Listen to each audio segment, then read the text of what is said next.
señores, nuestros amigos de las redes sociales de @enfocado.tv, pero también lo de la televisión, de Telecanal 24 y Canal 69 de UHF, que sigan ahí en sintonía. Ya tenemos en nuestros estudios aquí al doctor Natanael Concepción, quien es el director del Observatorio Político de Funglode, con quien vamos a conversar de qué está haciendo el observatorio, pero también de manera general el accionar, cómo él evalúa la política en República Dominicana en estos momentos. Natanael, bienvenido, saludos. Gracias, Robert. Gracias, bienvenido, Natanael. Un placer estar con ustedes aquí en este programa enfocado, un programa tan interesante y dinámico como este. Sí, vamos a sacarte el provecho que claro. merece tu atención. Claro que sí, claro que sí. Natanael es uno de los hombres que difícilmente usted lo ve fuera de una oficina, pues se mantiene siempre trabajando y produciendo material al más alto nivel. Entonces, cuando no esté en la aula, está trabajando. Entonces, vamos a aprovecharlo aquí ahora para toda nuestra audiencia. Un placer estar con ustedes. Qué bueno. Natanael, ¿qué es el Observatorio Político Dominicano de Funglode? ¿Qué es esto? Mira, muy buena pregunta, porque es un espacio innovador en el escenario académico dominicano. Sin embargo, en el escenario internacional ha existido instituciones como esta por más tiempo. El Observatorio Político Dominicano es parte de Funglode, es un centro de pensamiento, la fundación, y dentro de ese centro de pensamiento hay un observatorio que se dedica a analizar los temas sociopolíticos, es decir, los temas sociales, políticos y económicos. Esto se hace a través de ejes de investigación. Por ejemplo, nosotros tenemos una unidad de sociedad civil. ¿Qué ha hecho recientemente esa unidad? Bueno, ha hecho una investigación con una muy buena investigadora que tenemos sobre los feminicidios. Ustedes verán en la prensa con mucha constancia que han dado muerte lamentablemente a una mujer, que ha ocurrido un feminicidio. ¿Qué fue lo que el observatorio se preguntó? Bueno, sabemos que están ocurriendo muchos feminicidios. Ahora, ¿cuál es el perfil del feminicida?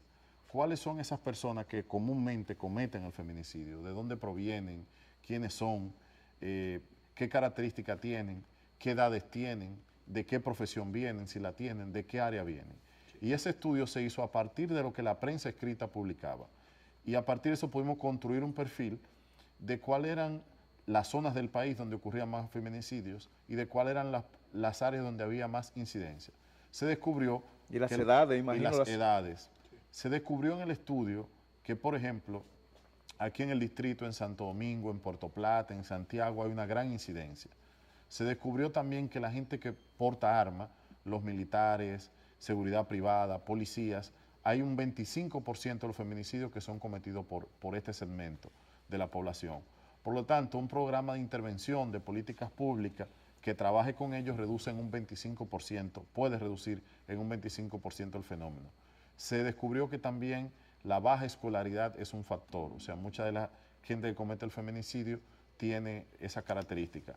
No quiere decir eso que alguien con un alto nivel de educación no lo cometa, porque también los hay, es un tema de educación en valores, ¿no? Entonces, se trataría de trabajar más la formación, es decir, que cuando nosotros lo que hacemos es que analizamos una situación social, económica y política y en torno a esa situación identificamos la problemática con alguna sugerencia para las políticas públicas. Por eso que se habla de un centro de pensamiento estratégico que ve los temas sociales y políticos. Funglode es un centro que ve también los temas internacionales y dentro de Funglode el observatorio ve los temas de carácter sociopolítico local en la República Dominicana. Y a propósito ¿Tenemos otra unidad? Perdón, sí. A propósito de ese ítem de los feminicidios, ¿también han encontrado alguna respuesta para resolver el problema? Bueno, son problemas complejos. No seríamos nosotros muy osados en decir que tenemos la solución completa a este tipo de problemática. Sin embargo, sí entendemos que hay políticas públicas que se pueden adoptar que ayudarían a mejorar. Por ejemplo, tenemos un primer problema, que es un feminicidio.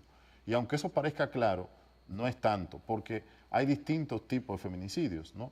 Hay violencias que a veces se ejercen que la ley dominicana no es clara en si son o no feminicidios. Entonces, una primera recomendación es una modificación a la norma para que abarque los distintos tipos de feminicidios, que es una categoría que la investigadora plasmó en el estudio, que existe a nivel de América Latina, que es una visión un poco más amplia. Lo que pasa es que aquí solo se considera feminicidio lo que se conocen como feminicidios íntimos, es decir, cuando el hombre mata a su mujer, pero no solo, porque a veces puede venir una agresión de otro miembro de la familia que también entra en la categoría a nivel internacional de feminicidio.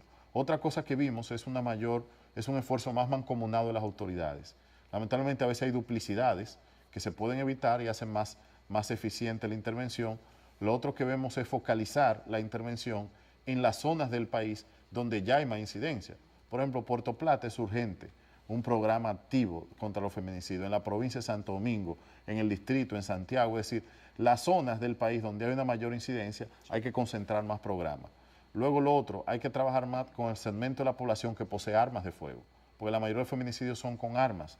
Entonces hemos identificado que si se hacen programas de concientización, por ejemplo, a ti toca renovar el permiso del arma, que pase por algún programa de concientización, de socialización. Es decir, hay una serie, a los organismos castrenses, policiales, militares, se le puede dar programas de formación. Es decir, eso solamente para poner un ejemplo de una investigación reciente del observatorio y de la utilidad que tiene. Por ejemplo, tenemos una unidad que es de políticas públicas. Vamos a ver. La unidad, ahora el tema de la frontera está en boga, pero hace un año y medio que el Observatorio Político ya había sacado un trabajo sobre eso, analizando una ley de desarrollo fronterizo, que es clave para entender el tema de la frontera. El país adoptó una ley que da incentivo a las empresas que se colocan en la frontera. Y ese estudio nosotros lo que hacía era que pasaba un balance a la ley y decía la fortaleza y las debilidades que tenía la ley. La zona de la frontera, ya el estudio advertía que había una despoblación gradual de la comunidad dominicana. Es decir, uno de los dramas grandes de la frontera es la oportunidad de desarrollo. La frontera, si bien es cierto, requiere, como atinadamente ha tomado el gobierno, alguna acción en el plano de defensa y de seguridad, pero esa defensa y esa seguridad se ve más complementada si hay oportunidades de desarrollo. Porque el principal guardián de la frontera es el dominicano. Sí. Si el dominicano no encuentra trabajo y migra, le está dejando esa zona del país a otras nacionalidades. Así es. Entonces, hay que lograr estudiar más el desarrollo de la frontera. Y ahí el observatorio hizo una contribución. Lo ha hecho también con los accidentes de tránsito, a través de unidad, ¿no? Sí, tenemos estudios sobre el accidente de tránsito, sobre el tema de salud. Son temas que hemos estudiado en el eje de políticas públicas. Brevemente, otro eje que tenemos también, el de partidos políticos. Ahí estamos estudiando los temas alrededor de la ley electoral. Este debate que ha habido en torno a la ley de partidos y ley electoral se ha estudiado. Hemos estudiado un tema de las encuestas. Saben que ahora hay encuestas y luego podremos hablar de ellas si ustedes quieren. Pero aquí hace falta, las encuestas a veces tienen algunas inconsistencias que se pueden corregir con una regulación de las encuestas. Nosotros hemos hecho un trabajo estudiando ese tema, hemos hecho trabajo estudiando cómo es el comportamiento de los actores políticos. Tenemos una unidad que estudia el poder legislativo. Esa unidad ha hecho trabajo que permiten entender, por ejemplo, las edades de los congresistas, el funcionamiento del Congreso, ha hecho trabajo sobre distintos proyectos de ley. El último trabajo fue sobre el desempleo juvenil, que es un drama tremendo, y en el Congreso hay varias leyes sobre eso. Y tenemos, ya había dicho, una unidad de sociedad civil, tenemos también una unidad de ciberpolítica que analiza los temas que pasan en el ciberespacio, y una unidad de gobierno local que ha estudiado temas como los desechos sólidos, lo que ocurre en los ayuntamientos, lo que ocurre en el poder municipal. En fin, esos son los temas que trabajamos. Con un enfoque académico, el observatorio lo componen profesionales multidisciplinarios. Yo soy abogado, por ejemplo, pero en el observatorio hay politólogos, economistas, sociólogos, en fin, psicólogos. Hay distintas profesiones que de distintas perspectivas analizamos la realidad dominicana para tratar de hacer un aporte, elevar la calidad del debate. Muy bien. Excelente, excelente. Qué bueno, ¿no? Está excelente, qué bueno. Por eso quise iniciar con esa pregunta, porque aunque muchos conocen a Funglo del observatorio, pero con esos detalles, todos los temas que ustedes trabajan, así es bueno también que la audiencia de Enfocado lo conozca. Pero muy importante, Natanael, si hacemos un recuento de todo lo que tú has explicado, cuando trataba del tema político, veo que hiciste una pausa en lo que es la ley electoral y de regímenes de partidos políticos. A la fecha, ¿cuál ha sido el aporte de ustedes para poder lograr la aprobación de esta pieza? Mira, esta pieza está o la observación, diríamos, sí, la observación de la pieza. Porque ya está en manos del Congreso. Es decir, nosotros lo que ahora mismo estamos trabajando en dos propuestas más que van a salir, que lo que hacen es analizar cuáles han sido las propuestas de ley electoral que hace la Junta versus la ley actual, cuáles son las innovaciones, y también estamos estudiando un documento que hizo la oposición, que presentó un texto al país, una ley de partido, y lo vamos a publicar con un cuadro comparativo, ¿no? Analizando cuáles son aportes y eso poniéndolo en el contexto global. El otro aporte que hicimos fue poniendo en contexto el tema de la primaria abierta, cerrada. Hicimos un cuadernillo diciendo cómo eso era en América Latina y las ventajas y desventajas de un modelo o de otro. Actualmente la ley de partido y de sistema electoral, la ley de régimen electoral es muy necesaria en el país. Nosotros vivimos en un tiempo en el que la actividad política pasa por muchos desafíos y esos desafíos requieren que haya un marco regulatorio que resuelva una serie de problemas que hay aquí, que van del financiamiento, la participación equitativa, la regulación de los tiempos de campaña, el mismo tema de las encuestas y su incidencia, los espacios, la forma de elegir los liderazgos dentro de los partidos, en fin, todo eso son temas que en democracia se tienen que discutir. Por lo tanto, ¿qué ocurre ahora? Bueno, el Senado tiene una comisión especial creada y la Cámara de Diputados también. ¿Qué significa eso? Bueno, que no estamos en una comisión mixta de ambas cámaras, sino que cada cámara aprobará el proyecto, la que apruebe primero enviará a la otra, esa otra hará observaciones o lo acogerá tal y como. Si lo acoge tal y como, el Congreso concluye su labor y va al Ejecutivo para fin de promulgación o de observación. Si hay diferencias, la Cámara que recibe un proyecto lo estudia, le hace observación y lo devuelve a la otra Cámara. Pero hay dos comisiones trabajando, es decir, la buena noticia es que hay dos comisiones trabajando. La preocupación puede ser qué ocurrirá cuando llegue un proyecto a una y a otra y qué diferencias o no habrá. Pero bueno, parece ser que el país está abocado a que haya una ley de partido. El presidente de la Junta Central Electoral ha dicho que para que la Junta pueda aplicar la nueva ley necesita que eso se haga antes de agosto. Por lo tanto, esperemos que los tiempos políticos puedan serlo. Hay que entender que en una democracia las fuerzas políticas dialogan. Sí. Una ley no es como una zona franca, ¿no? Que tú entras un producto y sale procesado. Sí. En el Congreso Nacional hay fuerzas políticas distintas que ejercen voto, que tienen un punto de vista y eso hay que dialogarlo. Sí. Entonces, ese diálogo, esa construcción del consenso toma tiempo, pero sin duda que el país necesita una ley de partido que sea más moderna, que ponga a la República Dominicana a los tiempos actuales. Sí. Así es. Natanael, perdóname, bienvenido, que sé que ya tú venías ahí con tu cartucho a lanzar. Natanael, de manera sincera, y tú como abogado de muchos años, ya preparado en diferentes temas, ¿tú crees que sería factible en la actualidad dos comisiones para una sola ley? ¿Tú no crees que eso va a ser un proceso que va a extender más, poder lograr una aprobación? Porque van a haber posiciones distintas en todo momento.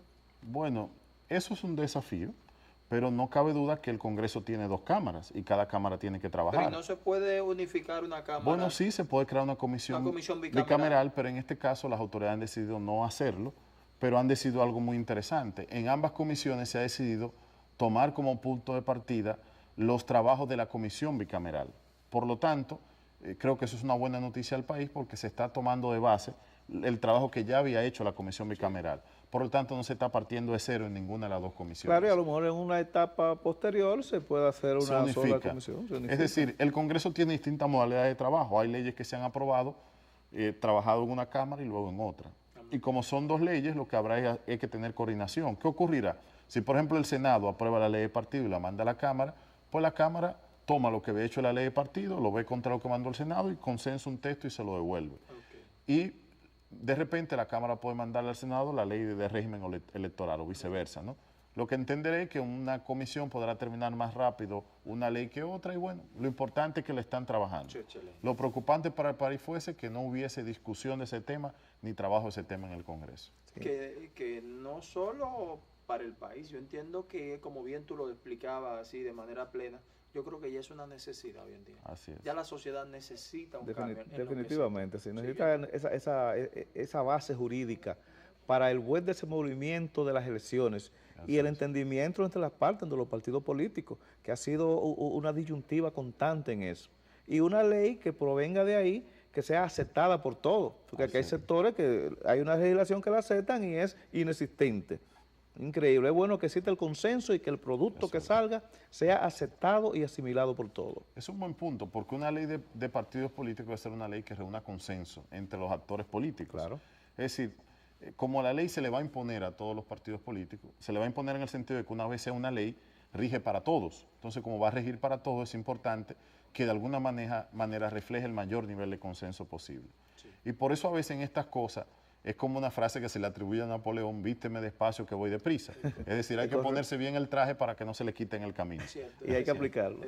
Y mira, escúchame, Robert, que pasando quizá ligeramente a otro tema, el Observatorio de Funglode ¿tiene alguna incidencia o alguna mesa para el tema de la migratorio?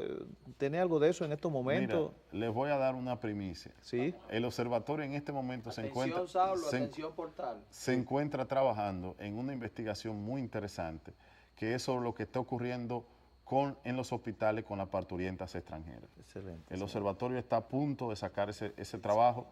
Es un trabajo que refleja una serie de situaciones muy interesantes, algunas de ellas que ameritan la atención de las autoridades. Fundamentalmente lo que hemos ido encontrando, aunque el estudio lo dirá en un contexto más amplio, es que hay un gran desafío con ese tema. Ciertamente hay una inversión importante del país en el gasto de extranjeros que van a nuestro sistema de salud a dar a luz, y hemos encontrado que también hay una necesidad de mejorar el registro de esos nacidos. Es decir, República Dominicana tiene un libro de extranjería, por lo tanto el que nace, que es extranjero y nace en un hospital dominicano, tiene que ser registrado en ese libro de extranjería. Pero hay una serie de debilidades que han impedido que eso se haga, porque ese niño no puede salir del hospital sin ser declarado, porque lo contrario se queda sin un nombre, sin un apellido, sin una identidad, ¿no? Pero él tiene su identidad y tiene derecho a su identidad, como lo que es, como extranjero. Que eso no le quita nada, simplemente es una persona que no tiene la nacionalidad dominicana, que tiene la nacionalidad del país que le corresponde. Ahí hay desafíos que mejorar, pero el observatorio se encuentra trabajando ese tema en este momento. O sea que, excelente aporte. Y el ¿no? segundo trabajo que está en marcha, de ese todavía no tenemos resultados. Ese no quiero que me lo des todavía, porque tenemos que hacer una pausa brevísima que tenemos para que venimos con el segundo. Pero yo no quiero dejar de lado, Natanael, la profundidad que ustedes tienen en cuanto a los temas de encuesta. Yo quiero también que tratemos eso. Vamos y retornamos a hablar de eso. Excelente. Nos vemos en un momentito.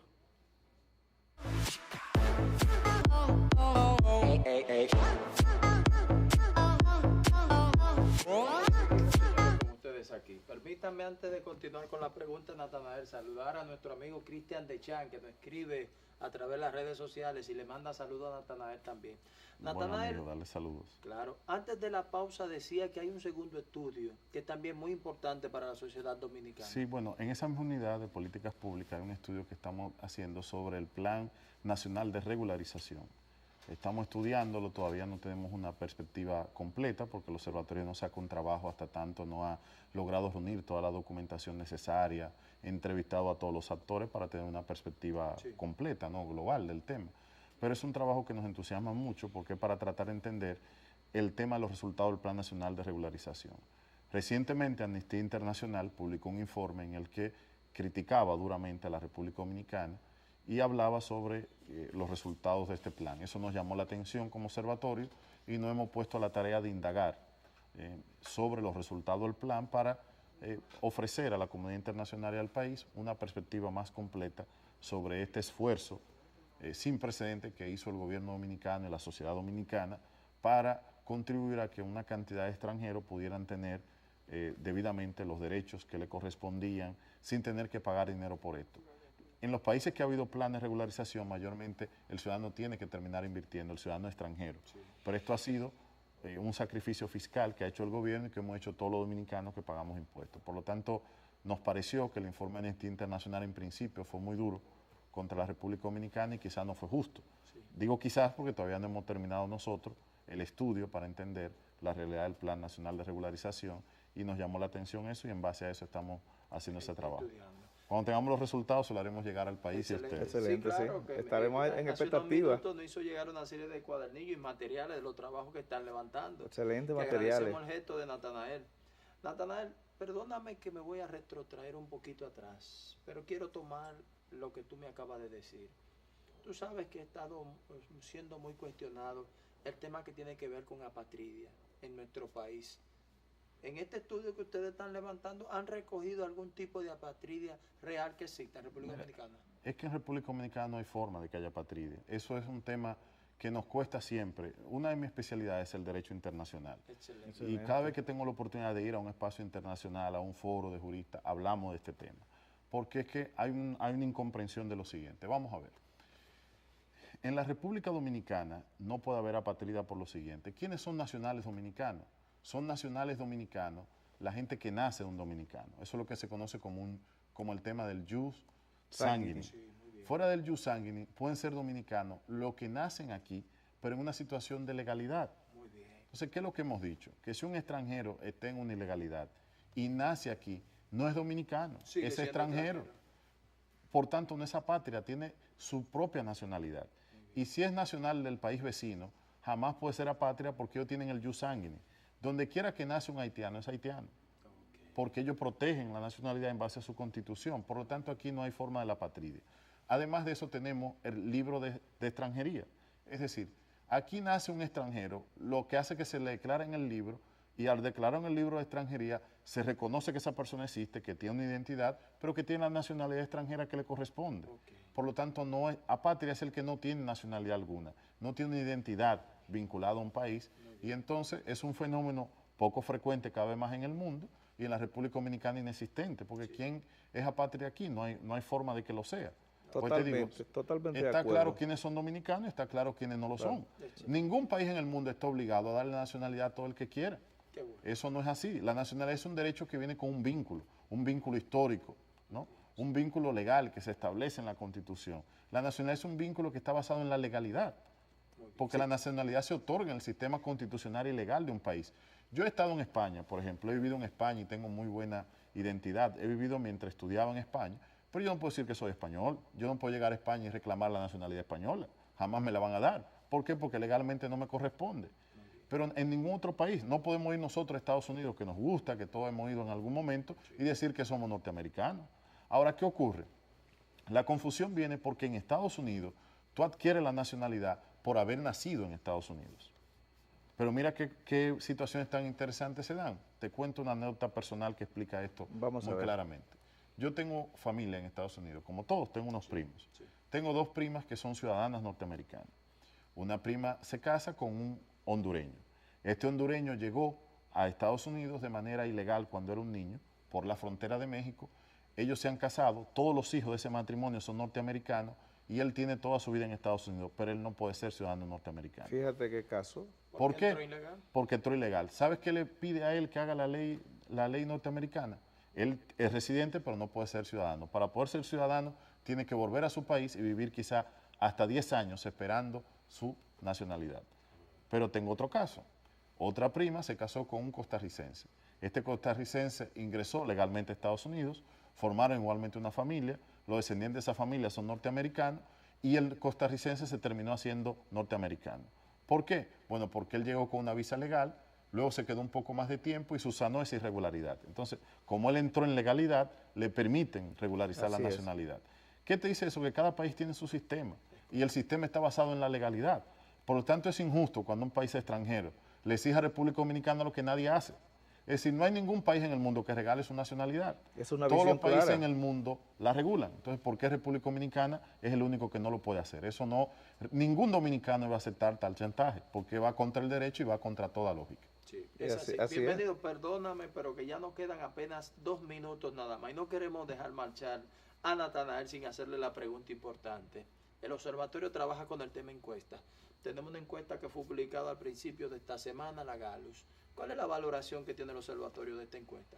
Mira, la valoración del observatorio como tal no te la puedo dar porque no hemos hecho un trabajo sobre esta última encuesta. Te puedo dar mi perspectiva personal. Mi perspectiva personal es la siguiente.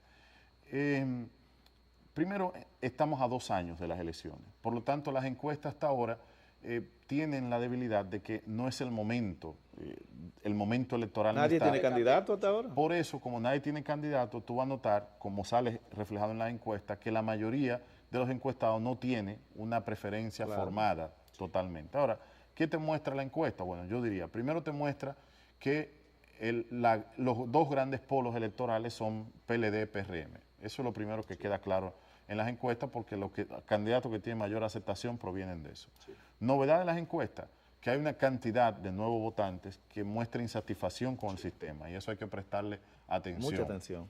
Otro tema de las encuestas, bueno, el PRM luce que va en un proceso de fortalecimiento y el PLD luce también con su fortaleza.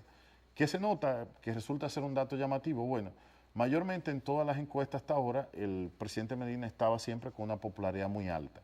¿Por qué ahora no se nota con la misma popularidad? Yo no creo que haya sido que el gobierno haya descendido en su popularidad o valoración. Creo que aquí hay un fenómeno. Y el fenómeno es que lo que se está preguntando es por las candidaturas. Sí. Lo que demuestra esto es que la población es consciente de que el presidente está impedido, entonces no lo valora como un candidato.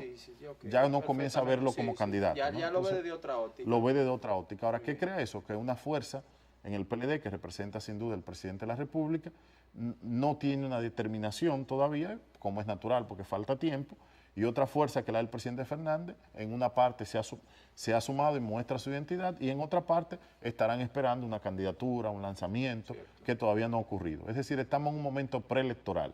Como estamos en un momento preelectoral, yo creo que los resultados son esos. Es decir, las encuestas, decían unos profesores de la Universidad George Washington, en un curso de formación política hace unos años, que las encuestas no son carreras de caballo. Por lo tanto, no tienes que ver qué cabeza va adelante, sino lo que tienes que ver es la tendencia. Ok, así muy es. bien, qué bueno. Pero así se Excelente. puede inferir que en las encuestas el Partido de la Liberación Dominicana mantiene la fuerza principal claro. intacta, Sí, de eso no modo hay que... Claro, cuando tú sumas, cuando a la gente se le preguntó por quién votaría, Exacto. y tú sumas las respuestas de la gente que dijo Luis, que dijo Hipólito, y sumas las respuestas de la gente que dijo Danilo, Leonel o Margarita, te das cuenta que el está por PLD encima. tiene una mayoría Sí, es cierto. que llega casi al 60%, que es bastante impresionante, Desde ¿no? luego que sí. En el escenario político electoral, y eso ha sido así en los últimos 20 años.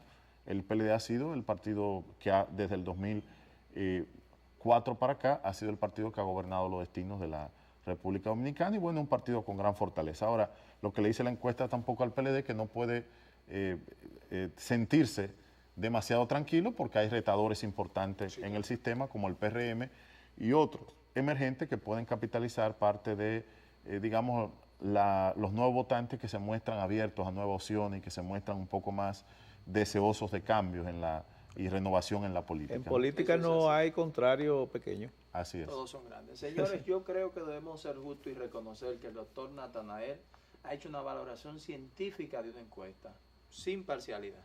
Muy interesante. Desde Pocas luego. veces usted escucha una valoración científica de una encuesta. Natanael, se nos quedó un tema gracias. muy importante, que es lo que tiene que ver con la evaluación que hacen ustedes de los foros legislativos que se están llevando a cabo. Sí. Creo que debemos hacer otro programa para tratar ese No, tema. ¿Qué te parece? Bienvenido. Natanael Concepción Sí.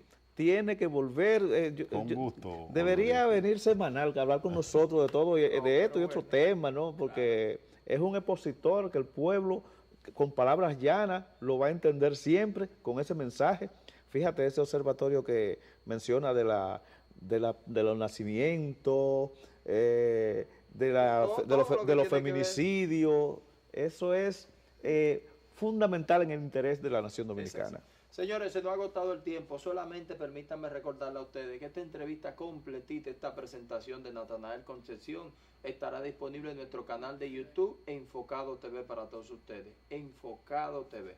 Y mañana tenemos retransmisión a las 12 del mediodía en Telecanal 28, el canal de nuestro hermano y amigo César Genere, apoyando en la provincia de Santo Domingo esta propuesta de comunicación positiva que es Enfocado. Recuerde suscribirse y darle me gusta a nuestro canal de YouTube para que reciba este contenido. Muchas gracias. Natanael, gracias. Gracias, Natanael. Gracias a ustedes. Nos vemos próximo.